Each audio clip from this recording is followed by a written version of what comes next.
South Side Coalition. And we meet all the time and say the same things. And at the end of the day, when we get off the call, it's, oh, well, we done hung up and wait for another call. So if we come together, unify, unite, and look at everybody's issues, what are our top 5 things we want to get done? What's the top 5 things we need to get done?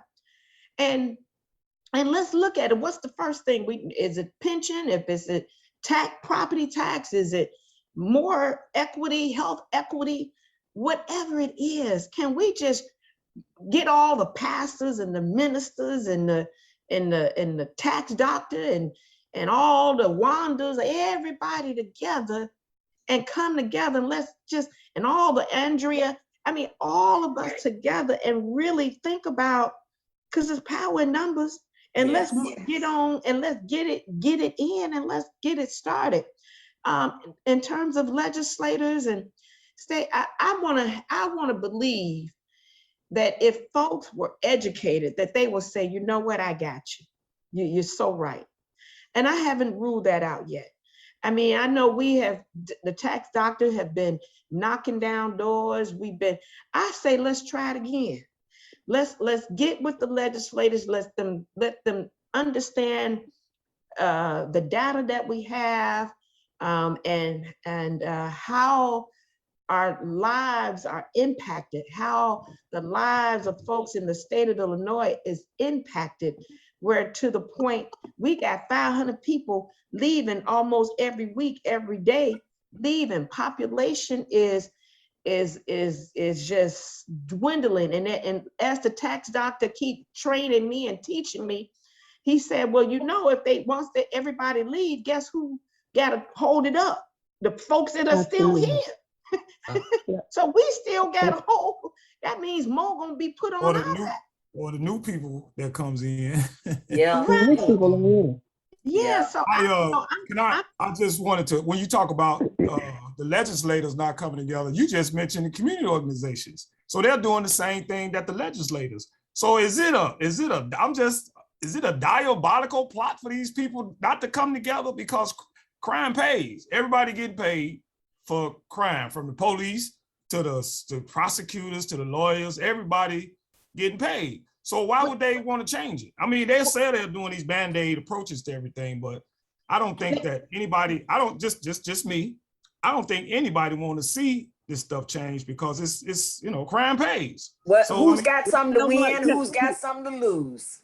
Can I just say, I think too, you know, when people deal with privilege, they become silent.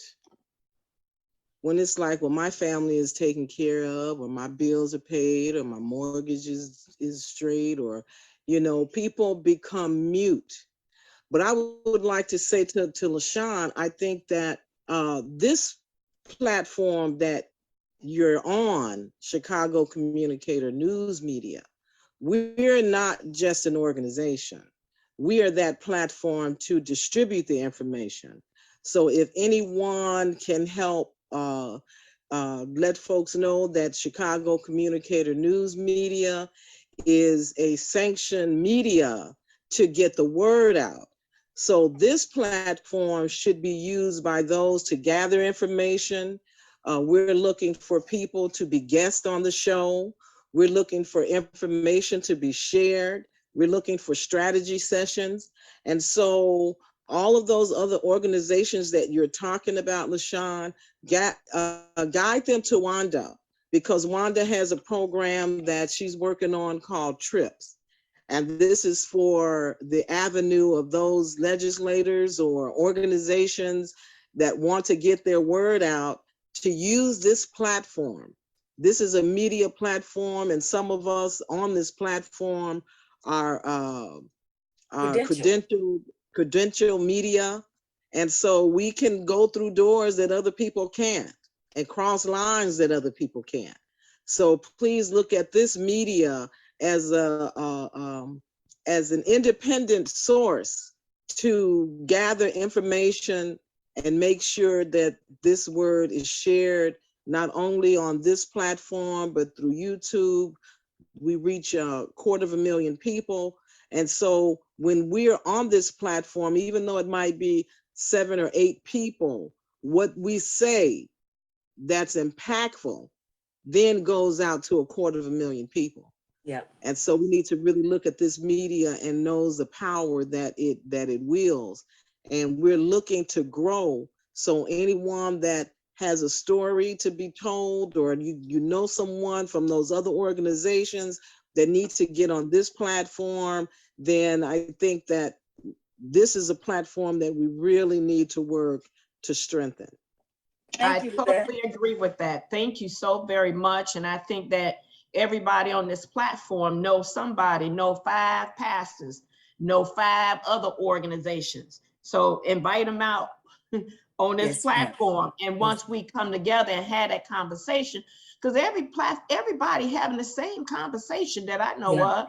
Yeah. But I'm saying if we have one big organization, not organization, whatever you want to call it, we don't have to play on words, but I'm just saying people coming together, saying the same thing and moving forward. Makes Right? sense. Called the Okay, Constitution. so It's called the LaShawn, Constitutional Convention. LaShawn, I'm going to challenge you because you seem to have so much passion about that. I think if you come up with a slogan, maybe we're all saying the same thing. Let's say it at the same time. And so if something like that, so I'm willing to work with you to come up with a slogan where we put it out there, and then maybe we have a once a month powwow where, you know, we're talking here and talking there. Let's invite these other organizations to come out, and then we can create some concepts that we can all get behind, and let them know when you come to the table, we want you to have some solutions for the subject matter at hand. Ah, wonderful, wonderful. Andrea. Yeah, this is Margot. This is Margot again. One more time. I just want to interject this. I don't know how current these numbers are, but there is a total of 1.5 million non-for-profit organizations in the United States of America, and in the state of Illinois, it's 52,939. Now, it's not. I don't see anything broken down by cities, but however, that's a lot of organizations. That sure is. So at least. I don't see it broken out, but I see Hoffman Estate, you know, they even got some little Bolingbrook, but I see City of Chicago, but I don't have the numbers that break down the ones that are registered with the state of Illinois, but there's a total of 52,939. Oh. Mm.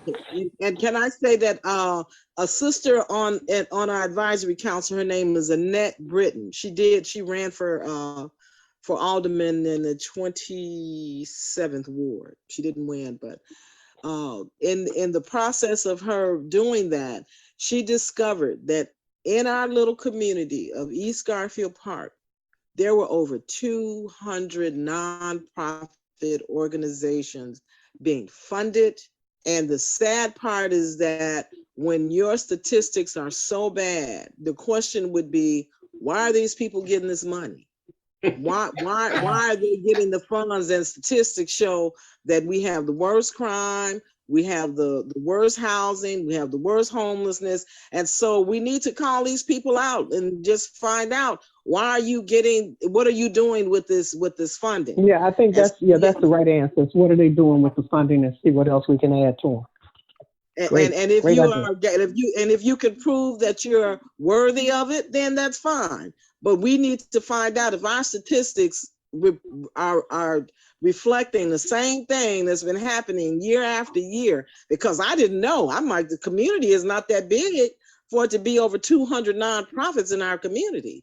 So we do know of a few of them, but we need to know all of those other ones that are taking advantage of this funding. And we're still having the same results. Okay, Andrea, welcome to the show. Yeah, thank you. Very interesting conversations. I've never thought about what that's really an interesting and intriguing question about the prolific numbers of nonprofits in a community that has very little resources, and what are those nonprofits doing? And where they're where are they getting their money? Are they getting their money from the city of Chicago, from Cook County, from a state source or a federal source? That could be a big newspaper story. But I think that we need to realize that never doubt the what can get done by a small group of people. Yeah. And as a small group, and what LaShawn said she has been to 10 Zooms and they're all speaking the same language. I can tell you there's a lot of Zooms out there that are not speaking the same language. Right. But all of our Zooms that are speaking the same language, the 100 maybe million Zooms across the United States and the thousands of Zooms in Illinois, we've got a coalition already. We don't have that kind of octopus arm out there the way Tax Doctor has. But the point is that when we do come together, and if we would come together, we'd be asking for the same things and we share the same values. We just don't know how to make them happen. And, I've worked in the legislature trying to get, just as somebody who was a citizen activist, I was never a registered lobbyist until the last 10 years. They got so tired of seeing me in Springfield, they said, you better register as a lobbyist. I said, do I have to register as a lobbyist? Yeah, you better register as a lobbyist. We've seen you down here too much. So, okay, I registered as a lobbyist, but of all the years that I've worked to try to change, and reform the system, for 20 years, only had 5 laws passed, and they're just tiny things. So it's really hard to change a system that is ingrained. Changing government is very, very hard. And, I think that if we want to come together as a people with the same voice, you got to have a convention. Come together in a convention to change things. And the only way to do it is through a constitutional convention that is scheduled for 2028. So that's 6 years from now. Raise your hand if you're going to be alive 6 years from now. Nobody wants to raise their hand. Nobody wants to raise their hand because they're so scared of, getting carjacked or whatever. Oh my God. But my point is, when it happens in my neighborhood, there's a guy going around with a machete chopping people up. At 2 o'clock and 1 o'clock in the morning, there's this white guy, 6'2", and he's wearing the same jacket and he has a machete. He's going around and getting these guys that are walking their dogs. We live in dangerous times. Yeah. And all I'm saying is that Constitutional Convention in 2028, no matter how it turned out and what happened in 1969, we can control it because we could send Anthony Travis as a delegate. Levette, Ray Norwood, Wanda Carter. And that's a great idea. Now, how do we Let's get that? go, Wanda. How do we get that done? What you said about a constitution? The problem is this. When a constitutional convention is called every 20 years, so when the first one happened in 69, the next one happened in 88, and they put on the ballot question when you're voting for all the president, the governor, or whatever, put on the ballot. Do you want to have a constitutional convention? And all you had to say was yes or no. So it was no in 1988, and then it came around again in 2009. And they put it on the ballot. Do you want to have a constitutional convention? Yes or no? And we said no. Because there was $14 million spent by the teachers' funds, by the unions, by the powers that be. Everybody that came out that wanted the status quo said no. We only raised, I think, $500,000 each time. So it's always the little guy that, gets swept under the rug. So So we have a chance again, but if that chance blows away, we're never going to convene together 118 people that have never been elected before, getting together for 2 years, coming up with a solution, 5 questions on the ballot to make a bet. Now, when the ballot questions came out in the first Constitutional Convention, people didn't vote for them. They didn't vote for no death penalty. They didn't vote for a lot of very, practical things. But then, people didn't vote for let's raise the taxes on 1% of the most wealthiest people in Illinois. They didn't vote for that. They, Pritzker got outspent. And some of the people that I talked to said, oh, well, they're just going to take that money and they're not going to lower our property taxes. They're going to take that money and do something with it. But, to me, so what? Let them do whatever, but take at least 1% from the wealthiest to raise it. But we didn't get that. So sometimes we get the government we vote for. So Andrea, when you raised the $500,000, what was the purpose of that? And you sounded as though it wasn't enough, but raising that $500,000 meant that you could do what with it? We raised the money to put commercials on television to say, vote yes for a constitutional convention. And so we had the Tribune that was saying, vote yes for it. Local newspapers, the Defender said, vote yes for it. The Daily News said, vote yes. But the point is, if you don't get the people to vote yes for it, you cannot hold the convention. And that's a shame. They should just hold the convention anyway, not just vote for it, just hold the convention. But if you don't hold a convention, you can't get normal, everyday people like us in a powerful situation where we can put questions on the ballot that can change our constitutional laws, like this awful pension system that we have. So I don't see any way out of it other than having a constitution, but it's hard to even get a constitutional convention. I mean, it's like me, trying to, pretend that I'm an astronaut. This is Grady. I just wanted to kind of comment on what you just said. All of the Illinois constitutional people are up for re-election, whether they're incumbent or whether they're aspiring. Can we ask that question of these people, especially the legislature, because all of the state reps, of course, every 2 years they have to run for re-election. They definitely should be asked that question. I mean, we could ask the question whether they want to answer it or not. If you ask that question to anybody that is an elected official in the legislature, whether it's a senator or a state house rep, they will look at you and they will say, no.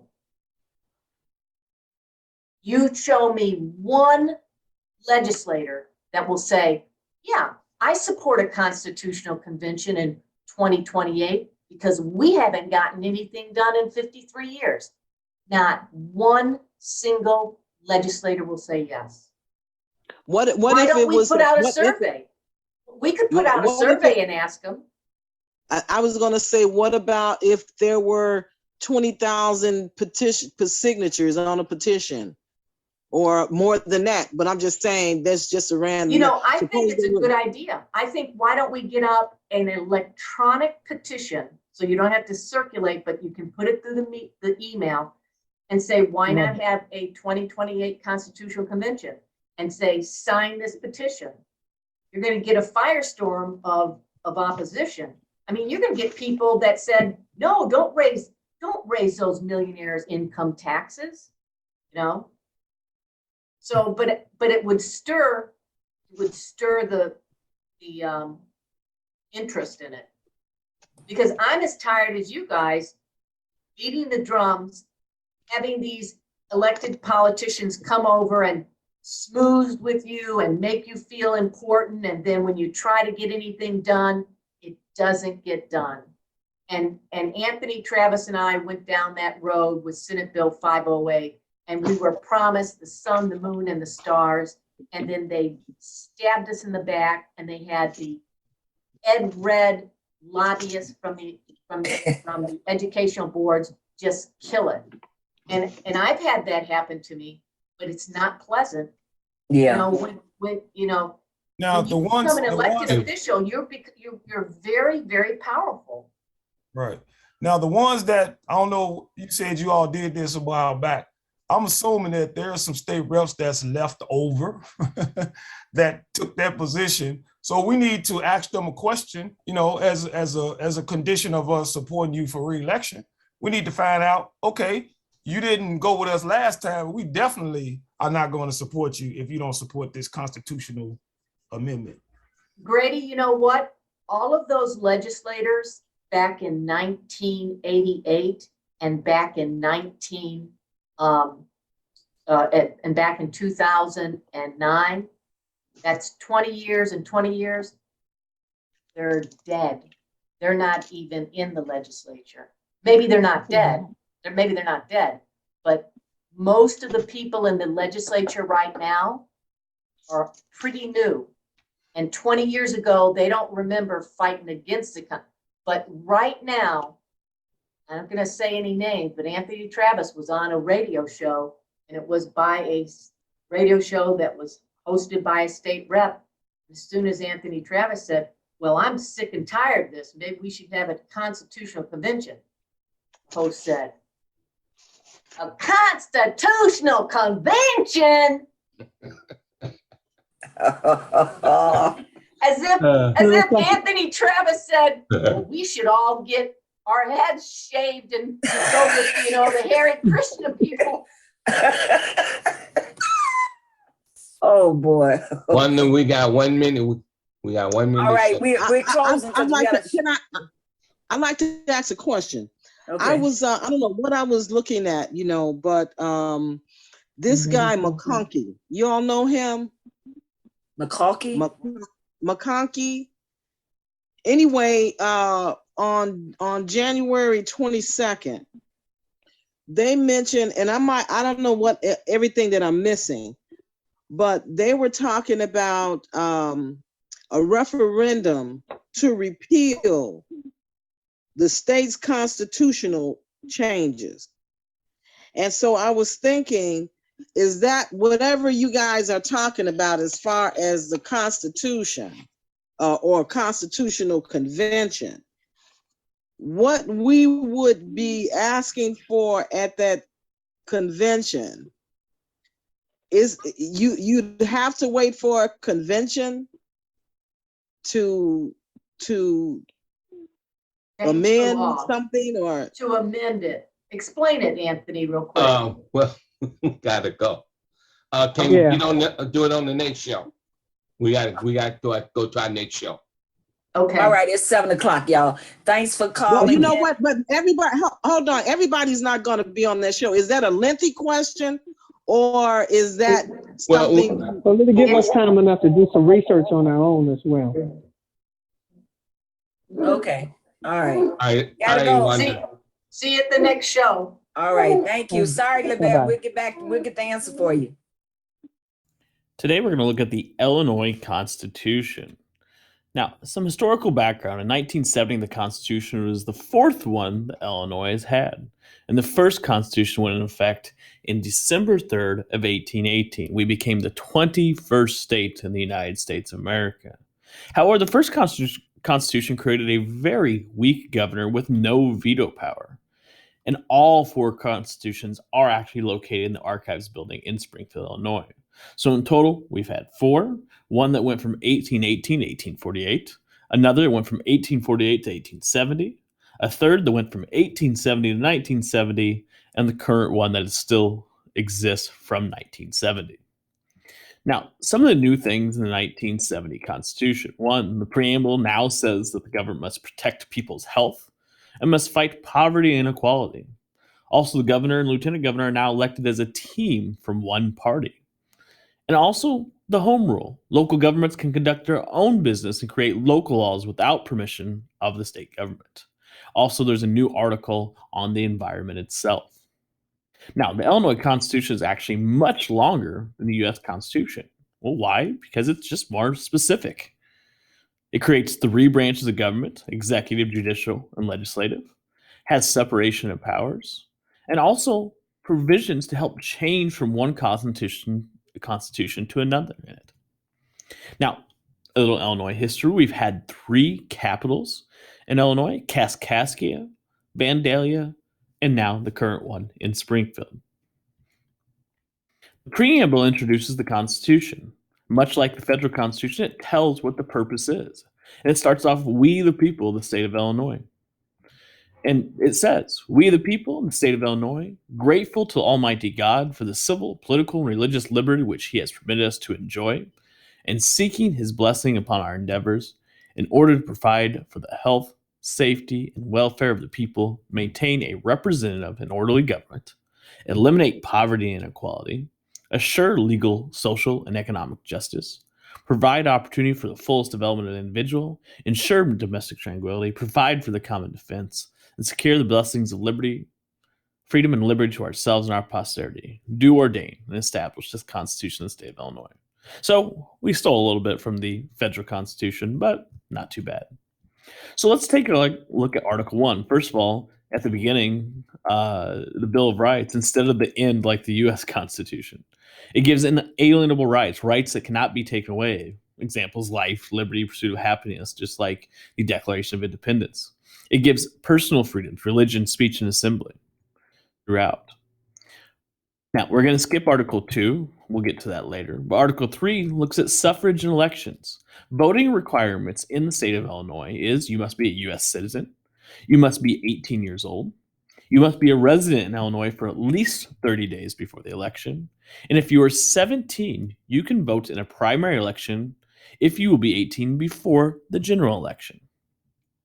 General elections are held on the Tuesday after the first Monday in November, and the State Board of Elections is the group that supervises and carries out the elections. Article 4 is going to look at the legislature. Again, the legislature makes the laws.